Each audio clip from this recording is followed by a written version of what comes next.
ओम नमो आद्ये जय श्रीराम. काय म्हणता सगळ्यांना माझ्याकडून ओम नमो आदेश आणि शुभ सकाळ.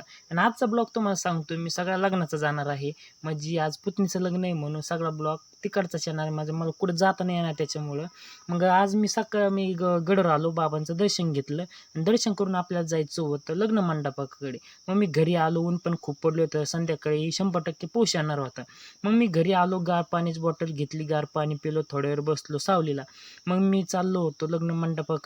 तिकडं आपल्याला खुर्च्या आणायच्या होत्या. खुर्च्या उतरून आपल्याला आणि त्या खुर्च्या उतरून आपल्या सभा मंडपात ठेवायच्या होत्या, म्हणजे लोक लग्नाला आले त्याच्यावर बसतील. मग आम्ही थोडं थांबलो, खुर्च्यांची गाडी येऊस्तोवर आम्ही वाट बघितली. नंतर खुर्च्याची गाडी आली, मग आम्ही चाललो सभा मंडपाच्या बाहेर.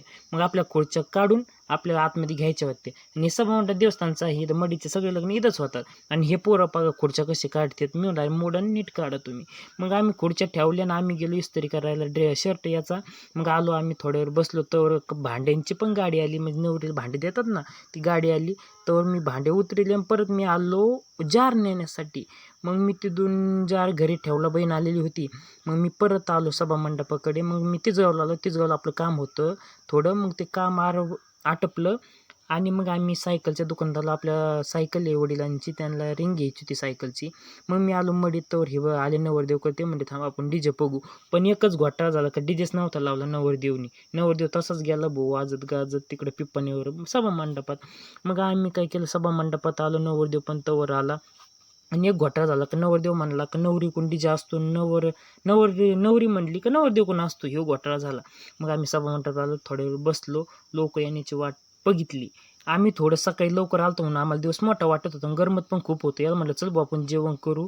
जेवण केलं आणि नवरदेव नवरी आली, तवर लग्न पण लागलं. मग तुम्ही बघू शकता, हे नमुने 7-8 जण ते आम्हाला आडवे होते. आम्ही आणलं तांदूळ आणि खाली आणलं. मग नंतर यांना मग थांबा तुम्हाला ब्लॉकमध्ये घेतो, पण हे पण लाजत होते ब्लॉकमध्ये येण्यासाठी भाऊ. मग नंतर काय झालं, का ह्यो म्हणला मला पण नको घेऊ रे भाऊ, मी म्हटलं घेतो. मग लग्न लागलं ना, आम्ही गेलो भाऊ टेजवर नवरदेवचे बुट्ट चोरण्यासाठी. पण तो काय बुट्टच सोडित नव्हता भाऊ. मग आम्ही काय बुट्ट सोडून दिलं, आम्ही गेलो फोटो काढण्यासाठी. लग्न लागलं, फोटो काढले आणि मस्तपैकी आम्ही खाली आलो. यांचा प्लॅन चालू होता बुट्ट कसे चोरायचे. मग आम्ही म्हटलं चला आपण त्यांचं फोटो काढू, मग बुट्ट चोरू. मग आम्ही नवरदेवला घेतलं एक खोलीत, त्यांचा ड्रेस चेंज केला, मग बाहेर आलो. नंतर त्यांच्यासोबत फोटो काढले. ह्याच टायमाला आम्ही त्यांची बुट्ट चोरले होते. नंतर जे नवरीचा भाव बसला, ज्याला त्याला वाढलं, तो पण खूप दमलेला होता, त्याला वाढलं. आम्ही त्याला म्हटलं हळूच खाय, जरशी दमलेला आहे तू, लई नको खाऊ. मग नंतर लग्न लागलं, सगळे खकान झाले. मग आम्ही गेलो खुर्च्या गोळा करण्यासाठी आणि आम्हाला चोरायचे होते बुट्ट. पण बुट्ट त्यांनी आमच्याकडून परत घेतली आणि मग आम्हाला परत चोरायचे. मग आम्ही गेलो त्यांच्या गाडीकडे, बुट्ट चोरले पण आम्ही दिले.